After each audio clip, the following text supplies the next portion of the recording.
અહેમદાબાદ મિત્ર ન્યૂઝમાં આપનું સ્વાગત છે।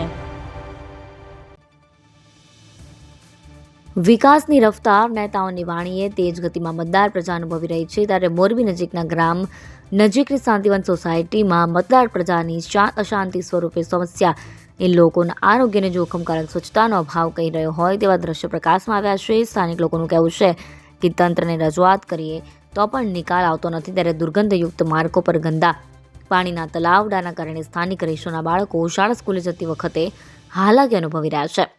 અધૂરામાં પૂરું વેરા વસૂલાત કરતી કચેરીએ આશરે 4 થી 5 હજારની વસ્તી ધરાવતા શાંતિવન સોસાયટીમાં પ્રજાને અશાંત વાતાવરણ સર્જન કર્યું હોય તેવા દ્રશ્યો શાસન પક્ષ ભાજપના રાજમાં વિરોધ પક્ષ કોંગ્રેસ આપને આમંત્રણ પાઠવી રહ્યા હોય તેવી સ્થિતિનું નિર્માણ પામ્યું છે। આ અંગે સ્થાનિક લોકો શું કહી રહ્યા છે જુઓ, અને આ વિસ્તારની સિચ્યુએશન સ્થિતિનું ચિતારે અમદાવાદ મિત્ર ન્યૂઝની ટીમે કરેલું કવરેજમાં કેવો વિકાસ, કેટલો વિકાસ, વિકાસની વાતો કરનાર નેતાઓને પૂછી રહ્યો છે। રિપોર્ટ અમદાવાદ મિત્ર મોહમ્મદ શામદાર દ્વારા, કેમેરામેન મોહસિન શેખ, મોરબી। આ સોસાયટી પાણી, રોડ અને ગંદકી બધું એમને હે। 8 મહિના થયા ગયા હતા, અરજી દઈ આવ્યા છે, હજી કોઈ આવ્યું નથી। ગટરનો પ્રોબ્લેમ છે, બધું ગંદકી આમણામ છે। આ છોકરા લઈને ક્યાં જવાતું નથી, અવાતું નથી, પાણી નથી, અને અહીંયા કડે કચરા એટલા છે, કચરાની પ્રોબ્લેમ એટલો છે, અને માણસને કહેવા જઈએ તો અમારા માથે ફરિયાદો કરે છે, અને અમને ગાંઠના જેલમાં પૂરાયા છે। આ ગંદકીનું બધું કહેવા જઈએ, અને પાણી એટલું કાઢે છે કે એની હિસાબ જ નથી। અને નાના નાના છોકરાની બાળ મંદિરે નિશાળેમાં મૂકવા ક્યાં જવા, બધી પ્રોબ્લેમ જાજો છે, અને કોઈ કઈ એમાં ધ્યાન દેતા નથી। 8 મહિના અમે ગયા હતા, 8 મહિના નથી, पानी काई नहीं। गटर का और रोड का पानी का, मीठा पानी का लाइन टूट गया। इतने दिन हो गया, 2 साल से हम लोग कंप्लेन कर रहे हैं, कोई सुनवाई नहीं हो रहा है। बच्चे बीमार पड़ रहे हैं, बीमारी हो रहा है, घर घर में सब बच्चे बीमार पड़ रहे हैं। इसका पहले कुछ करिए, सबसे पहले तो गटर का करिए। ना पानी निकलने का रास्ता है और ना हमारे कहीं जाने का रास्ता है। और हाँ, हम कितना भी कंप्लेन करें तो कोई सुनवाई नहीं होता है। ये कब तक चलेगा बताइए? ना घर के सामने खड़े होने के लिए जगह है, नहीं आने जाने के लिए ठीक से रास्ता नहीं है, पानी का प्रॉब्लम है। बस गटर का ये कचरा का कोई सा निवारण करे तो ठीक है। 8 મહિના થયા અમે આવ્યા હતા, બોલવાનું ખબર કઈ આવ્યું નહીં। અહીંયા અમારા છોકરા નિહારે કેમ જાય, અહીંયા ગટર નથી, અહીંયા કડા માદરું ભરાઈ ગયું છે, અમારા છોકરા 4-5 બીમાર છે, દવાખાને ચાલુ છે।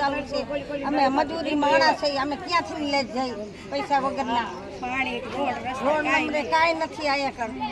પાણી તો અમારે જલ્દી કરી દો, પાણી વિના તમારે ઠામકું હાલે એમ નથી। ગંદકી રોડ રસ્તા બધે માણસ માંદા પડ્યા છે, ગંદકી બહુ જ છે, એનો કાંઈક ઉપાય કરો તો ઘરે મનકીના ખાટલા છે, અને બધા બીમાર પડ્યા છે, અને કોઈ આગળ પૈસા હોય નહીં, બધા દવા ક્યાંથી લઈએ? બધા હલાય એમ નથી કઈ ને, અમારા પગ નથી, તમે હાલવું ક્યાંથી? એક ઢોરા, એક ગંદકી, એક ભૂગટરનું છે નહીં, કે પાણીનો નિકાલ નથી, હાલવામાં બહુ બધા તકલીફ પડે છે।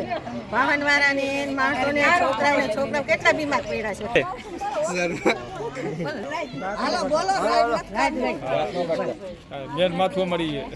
અમારે જો પાણીની સગવડ નથી, અહીંયા રોડ રસ્તા નથી, ગટર નથી, અને અહીંયા અમે બધા અહીંયા શેરીમાં નાના છોકરાવાળા બધા બીમાર છે, અને બધા મજૂરિયા માણા છે। અમારે દવાખાને કેમ જવું? અહીંયા રિક્ષા હાલે એવું નહીં, કેમ લઈ જવા? અમારે દવાખાને કેમ લઈ જવા? આ લોકો કેમ હાલી અગે? આ જોવો એમના શરીર, આ બધા અમારે ગઈઢા બેઠા બધા પડી જાય તો ઊભું નથી રહેવાતું। તમે રજૂઆત કઈ કરેલી? હા, અમે રજૂઆત 8 મહિના થયા હતા, અમે નગરપાલિકાએ ગયા હતા, પહેલા મહિનામાં ગયા હતા અમે બધા 50 જણા ગયા હતા, બૈરા અમે કે અરજી દીધી છે, પણ કોઈ અહીંયા આવ્યું નથી। का कोई जगह है, इसका तो कुछ इलाज करिए। इसमें कोई रह भी नहीं पा रहे, इतना बीमार पड़ रहे। डॉक्टर को पैसा दें कि सरकार को दे, जो आता है पैसे लेके चला जाता है, इसका कुछ करता नहीं। ये चल रहा है, 1-2 साल से चल रहा है।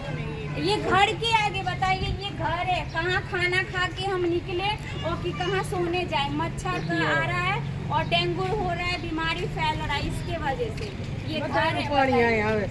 मतलब हम घर से खाना खा के बाहर नहीं निकल पा रहे, गेट पे नहीं खड़े हो पा रहे, इतना बुरा हाल है। इसका कुछ करिए, थोड़ा जल्दी करिए, बच्चे का बहुत तबीयत खराब।